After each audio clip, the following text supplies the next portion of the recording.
Ciao amici dell'orto, ciao amici del bosco, oggi insieme a Carlo vediamo 10 consigli per l'orto invernale.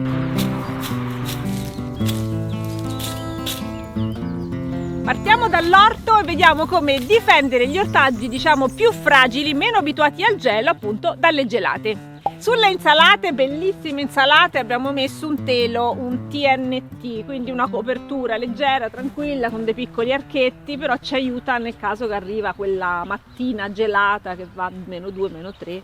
Ci permette infatti di portare un po' più a lungo l'insalata, allungare la sua vita e mantenere la qualità della verdura che poi andremo a mangiare. Molto semplice, di pochissimo costo, può coprire non soltanto insalate ma anche piante un po' più alte in base all'archetto che andremo a metterci o alla struttura che sostiene il telo. Si possono utilizzare anche dei teli completamente impermeabili con una copertura un po' più strutturata. Quali sono i vantaggi in questo caso? Beh, utilizzando un telo di PVC si va a creare quello che è praticamente una piccola serra e questo ovviamente ci permette di raccogliere più calore e mantenere il calore anche durante le giornate invernali. Bisogna essere precisi nel fissarlo bene, perché se arriva una giornata molto ventosa, un po' tempestosa, poi ci troviamo il telo che parte. Quindi utilizzare o dei pesi, in questo caso utilizziamo dei legni, ma possiamo utilizzare sacchetti con della ghiaia dentro, oppure qualunque genere di aiuto che ci permetta di fissare il telo a terra e non farlo volare via. Secondo punto importante, ve lo ripeto per l'ennesima volta, la pacciamatura. La pacciamatura ci difende anche dal freddo, quindi la possiamo utilizzare sicuramente nell'orto, non lasciamo nulla scoperto in questo periodo. Sulla pacciamatura ci sarebbe da dirne per un giorno intero, però penso ormai sia un tema che gli ascoltatori del Bosco d'Ogigia sanno abbastanza, che tengono abbastanza nel cuore, insomma. Faremo una monografia sulla pacciamatura un giorno, lunga, un documentario. Pacciamate, contadini, pacciamate! Nell'orto non ci dobbiamo dimenticare dei vialetti, perché anche loro vanno coperti in qualche modo.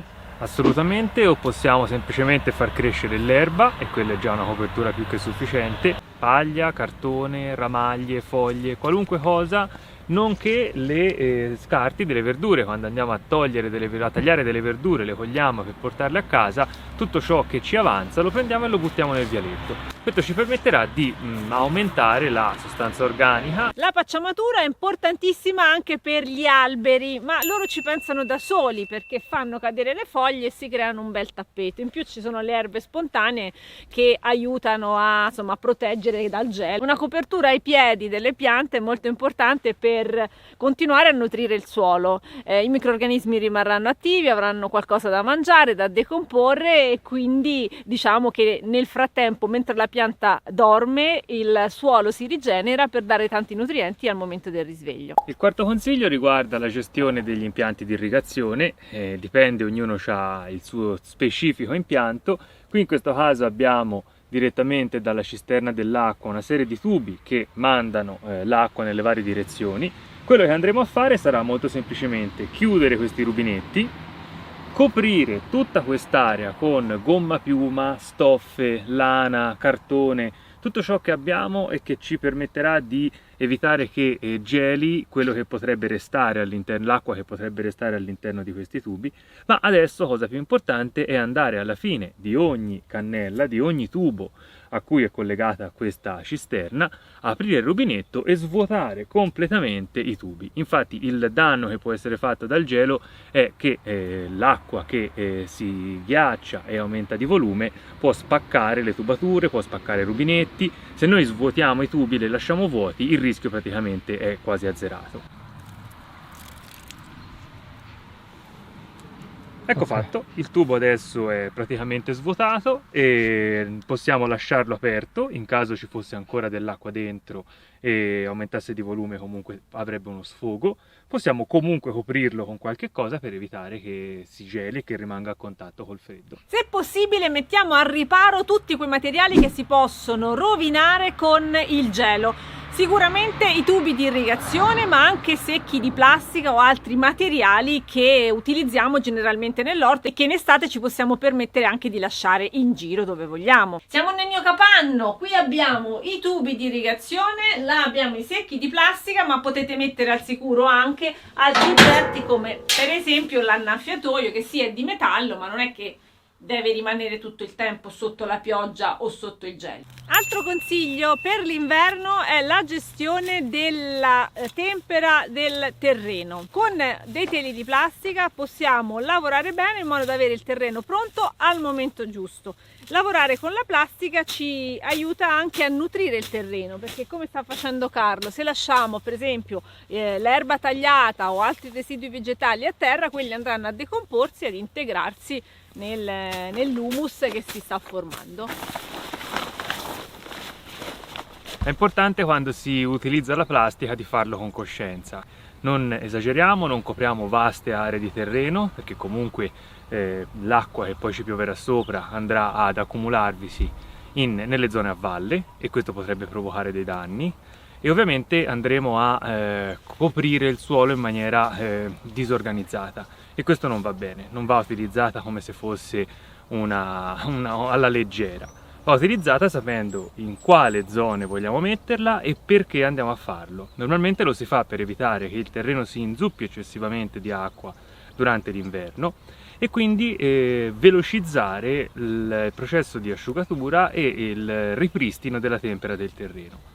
Quindi dobbiamo sapere cosa andrà in questo posto e dobbiamo anche durante tutta la stagione invernale fare delle attività, ovvero scoprirla nei giorni in cui c'è sole e vento, di modo che si asciughi, ricoprirla nei giorni in cui invece tende a piovere o a essere particolare umidità. Quindi utilizzare la plastica è funzionale, molto utile, però va fatto con cognizione di causa. Non ci dobbiamo dimenticare neppure del nostro compost, che avrà sicuramente bisogno di una certa gestione, perché continuerà a lavorare a meno che le temperature non siano proprio sotto zero, gelatissime, anzi nel cuore del compost rimarrà sempre dell'attività, avrà bisogno quindi di umidità ma non di un eccesso d'acqua, altrimenti si raffredda troppo e quindi dovremo giocare con coperture e scoperture. Anche qui sicuramente se uno è in dubbio è sempre meglio tenerlo coperto costantemente. Va benissimo qualunque cosa, in questa cosa abbiamo un'ondulina, ma possiamo utilizzare anche qui dei cartoni molto spessi, possiamo utilizzare dei teli di plastica oppure inventarci qualcosa anche di più bello che non fa mai male. L'importante è che sia funzionale. Non lasciamo il compost alle piogge costanti per tutto l'inverno, non è molto salutare per la vita che lo abita. È anche importante in questa stagione cercare di raccogliere la maggior quantità di acqua possibile, quindi se abbiamo tettoie dei capanni o coperture, capannini di qualunque tipo, cerchiamo di creare delle condizioni affinché l'acqua che cade possa essere raccolta, stoccata e utilizzata almeno per una parte della stagione prossima. Nono consiglio: approfittiamo del maggior tempo a disposizione per sistemare i nostri attrezzi e magari per riordinare il capanno come ho fatto io. Quindi non mettete via per esempio la pala con tutta la terra come questa, se potete approfittatene per pulirla bene ed eventualmente anche per mettere un po' d'olio nei manici. Per quanto riguarda il capanno, riorganizzatelo, vedete quello che avete, quello che vi manca, così alla prossima stagione l'avrete pronto per ricominciare a pieno l'attività. Tra un consiglio e l'altro andate a vedere anche il nuovo canale del Bosco di Ugigia, Bosco di Ugigia SMR. Facciamo le cose in silenzio, ci concentriamo sulle attività, non parliamo e sentiamo i rumori della natura. Okay. E adesso possiamo progettare. È il momento? Ultimo consiglio: prendetevi il tempo per progettare il vostro orto, controllate, fate il punto su come è andata la stagione e cominciate a programmare la prossima. È questo il momento per fare questa attività in cui non abbiamo il lavoro che ci salta addosso e quindi abbiamo la possibilità di prenderci il tempo e migliorare tutto ciò che abbiamo magari sbagliato, che potremo fare meglio nell'anno successivo. Secondo me si possono anche cominciare a pensare gli ortaggi da coltivare, andarsi a cercare i semi, perché poi il tempo dei semenzai arriva subito. Arrivare ad aprile con le idee chiare e già i passi individuati, quei passi da fare individuati chiaramente, è sicuramente un ottimo esercizio per limitare lo stress e godersi di più l'attività in campagna. Sta iniziando a piovere per l'appunto, quindi Carlo andiamo a casa a progettare, andiamo al caldo e restate voi collegati per i prossimi consigli perché i video continuano anche d'inverno. Ciao!